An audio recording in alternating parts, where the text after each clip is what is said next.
ನಮಸ್ಕಾರ ಸ್ನೇಹಿತರೆ. ಎಲ್ಲೋ ಒಂದು ಕಡೆ ಆಟೋ ಚಾಲಕರುಗಳು ಲೂಟಿ ಮಾಡ್ತಿದ್ದಾರೆ, ಆಟೋ ಚಾಲಕರುಗಳು ಮೀಟ್ರ್ ಮೇಲೆ ಜಾಸ್ತಿ ತೊಗೋತಿದ್ದಾರೆ. ಎಲ್ಲೋ ಒಂದು ಕಡೆ ಈ ಒಂದು ಆಪಾದನೆಗಳು ನಾವೆಲ್ಲ ಒಂದು ಸಾಮಾಜಿಕ ಜಾಲತಾಣ ಮತ್ತು ದೃಶ್ಯ ಮಾಧ್ಯಮಗಳಲ್ಲಿ ಮತ್ತು ನ್ಯೂಸ್ ಪೇಪರ್ಗಳಲ್ಲಿ ನೋಡ್ತಾನೆ ಇದ್ದೀವಿ. ಎಲ್ಲೋ ಒಂದು ಕಡೆ ಇವತ್ತು ಸರ್ಕಾರಿ ಕಚೇರಿಗಳಲ್ಲಿ ಏನಾಗ್ತಿದೆ, ಇವತ್ತು ಆಟೋ ಚಾಲಕರ ಮೇಲೆ 50-100 ತಗೊಬಿಟ್ರೆ ಆಪಾದನೆ ಬರ್ತಿದೆ.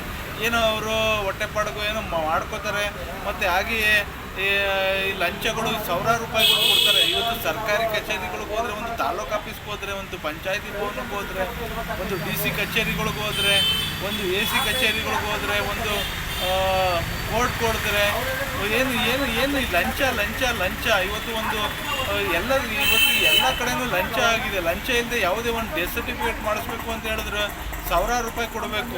ಯಾವುದೇ ಒಂದು ಬರ್ತ್ ಸರ್ಟಿಫಿಕೇಟ್ ಮಾಡಬೇಕು ಅಂದರೂ ಸಾವಿರಾರು ರೂಪಾಯಿ ಕೊಡಬೇಕು. ಅಂಥ ಒಂದು ವ್ಯವಸ್ಥೆ ಇವತ್ತು ನಮ್ಮ ವ್ಯವಸ್ಥೆ ಇದೆ. ಇವತ್ತು ಸರ್ಕಾರಗಳು ಏನು ಮಾಡಿವೆ, ಎಲ್ಲದಕ್ಕೂ ಟ್ಯಾಕ್ಸು. ನಾನು ಇನ್ಶೂರೆನ್ಸ್ ಕಟ್ಟಕ್ಕೆ ಹೋಗಿದ್ದೆ, 6 ತಿಂಗಳು ಎಮಿಷನ್ ಕೊಡ್ತಿದ್ರು. ಎಷ್ಟೋ ಸುಮಾರು ಒಂದು 15-18 ವರ್ಷವರೆಗೂ ಎಮಿಷನ್ ಟೆಸ್ಟು 6 ತಿಂಗಳವರೆಗಿತ್ತು. ಇವತ್ತು ಸರ್ಕಾರದ ಖಜಾನೆ ಖಾಲಿ ಆಗಿದೆಯೋ, ಇವತ್ತು ಏನಾಗಿದೆಯೋ ಒಂದು ಗೊತ್ತಿಲ್ಲ. ಎಲ್ಲ ರಾಜ್ಯದ ಜನತೆ ನೀವೇ ನೋಡ್ತಿದ್ದೀರಿ ಏನೇನು ಆಗ್ತಿದೆ, ಯಾವುದ್ರ ಮೇಲೆ ತೆರಿಗೆ ಹಾಕ್ತಿದ್ದಾರೆ, ಯಾವುದ್ರ ಮೇಲೆ ಕಿತ್ಕೋತಿದ್ದಾರೆ. ಇವತ್ತು ಓಡಾಡುವಂಥ ಗಾಡಿ ಮೇಲೆ ಟ್ಯಾಕ್ಸು, ಓಡಾಡುವಂಥ ತಿನ್ನುವಂಥ ಫುಡ್ಗಳ ಮೇಲೆ ಟ್ಯಾಕ್ಸು, ಏನು ಮಲ್ಕೊಳ್ಳುವಂಥ AC ರೂಮು, ಆ ರೂಮು, ಈ ರೂಮು ಅಂದರೆ ಅವುಗಳಿಗೆ ಟ್ಯಾಕ್ಸು. ಇವತ್ತು ಮನೆ ಕಟ್ಟಿದ್ರೆ ಅಲ್ಲಿ ಲೈಸೆನ್ಸ್ ತೊಗೋಬೇಕಂದ್ರೆ ಟ್ಯಾಕ್ಸು. ಇವತ್ತು ನೀರಿನ ವ್ಯವಸ್ಥೆ ಕಲ್ಪಿಸ್ಕೋಬೇಕು, ನಲ್ಲಿ ಕಲೆಕ್ಷನ್ ತೊಗೋಬೇಕು ಅಂದರೆ ಟ್ಯಾಕ್ಸು, ಮತ್ತು ವಿದ್ಯುತ್ ತೊಗೋಬೇಕಂದ್ರೂ ಟ್ಯಾಕ್ಸು.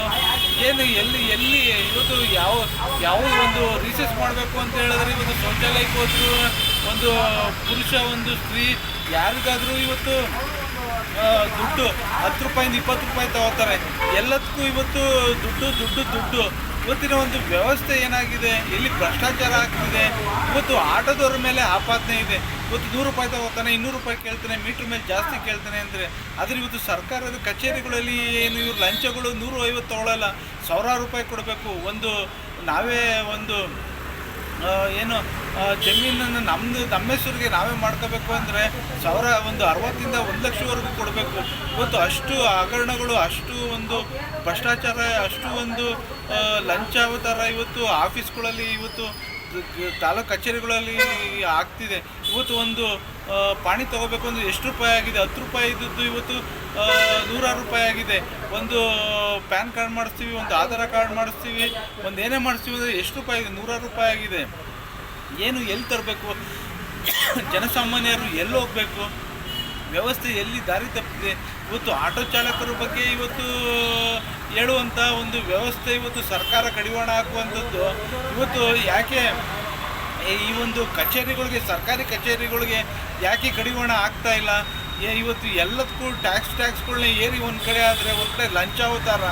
ಯಾವುದು ಇಲ್ಲಿ ನಾವೇ ಒಂದು ಭೂಮಿನ ಲಿವಿಂಗ್ ಸ್ಕೆಚ್ ಮಾಡಿಸ್ಬೇಕು ಅಂದರೆ 1800 ರೂಪಾಯಿ ಕೊಡಬೇಕು.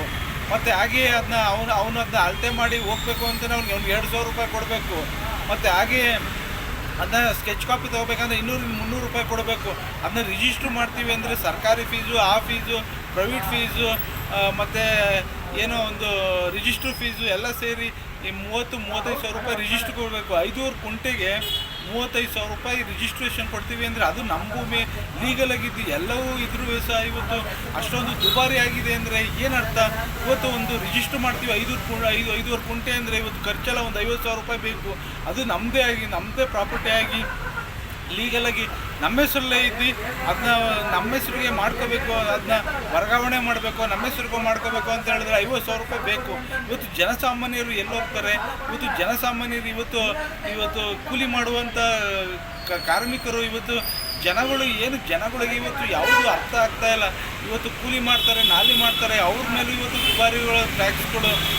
ಎಲ್ಲದಕ್ಕೂ ಟ್ಯಾಕ್ಸು. ಇವತ್ತು ಪಟ್ಟಣಗಳಲ್ಲಿ ವಾಹನಗಳು ನಿಲ್ಲಿಸ್ತೀವಿ ಅಂದರೆ ಕಾರ್ಗಳು ನಿಲ್ಲಿಸ್ತೀವಿ ಅಂದರೆ ಅದಕ್ಕೂ ಟ್ಯಾಕ್ಸು.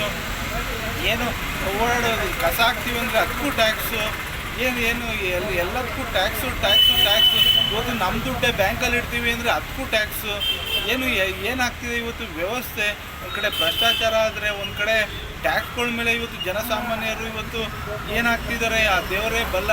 ಗೋವಿಂದ ಏನು ಶ್ರೀಮನ್ ನಾರಾಯಣನೇ ಕಾಪಾಡಬೇಕು, ದರಗಿಳಿದು ಬಂದು ಇವತ್ತು ಆಟೋದವ್ರ ಬಗ್ಗೆ ನಾನು ಈ ಒಂದು ವಿಡಿಯೋನ ಹೇಳ್ತಿರೋ ಉದ್ದೇಶ ಏನಪ್ಪ ಅಂದರೆ ಆಟೋದ ಮೇಲೆ ಆಪಾದನೆ ಇರುವಂಥದ್ದು ಇವತ್ತು ಯಾಕೆ ಸರ್ಕಾರಿ ಕಚೇರಿ ಮೇಲೆ ಯಾಕೆ ಇವತ್ತು ಸರ್ಕಾರಗಳು ಏನು ಆಟೋದವ್ರ ಮೇಲೆ ಕಡಿವಾಣ ಹಾಕಿ ಡ್ರೈವಿಂಗ್ ಲೈಸೆನ್ಸ್ ಕ್ಯಾನ್ಸಲ್ ಮಾಡ್ತೀವಿ ಮತ್ತು ಪರ್ಮಿಟ್ಗಳು ಕ್ಯಾನ್ಸಲ್ ಮಾಡ್ತೀವಿ ಮತ್ತು ಹಾಗೆಯೇ ಏನಾದರೂ ಇದ್ರೂ ತೊಗೊಂಡ್ರೆ ಆಟೋನ ಸೀಸ್ ಮಾಡ್ತೀವಿ ಅಂತ ಹೇಳೋದು ಸರ್ಕಾರದ ಒಂದು ವ್ಯವಸ್ಥೆಯಲ್ಲಿ ಸರ್ಕಾರಿ ಒಂದು ಕಚೇರಿಗಳಲ್ಲಿ ಇವತ್ತು ಅವ್ಯವಹಾರಗಳಾದರೆ ಇವತ್ತು ಭ್ರಷ್ಟಾಚಾರ ಆದರೆ ಯಾಕೆ ಕಡಿವಾಣ ಆಗ್ತಿಲ್ಲ ನಮ್ಮ ಸರ್ಕಾರಗಳು? ಅದು ಕೂಡಲೇ ಮಾನ್ಯ ಮುಖ್ಯಮಂತ್ರಿಗಳು ಕೂಡಲೇ ಒಂದು ವ್ಯವಸ್ಥೆಯಲ್ಲಿ ಏನಾಗ್ತಿದೆ ಅದನ್ನು ನೀವು ಚರ್ಚೆ ಮಾಡಬೇಕು.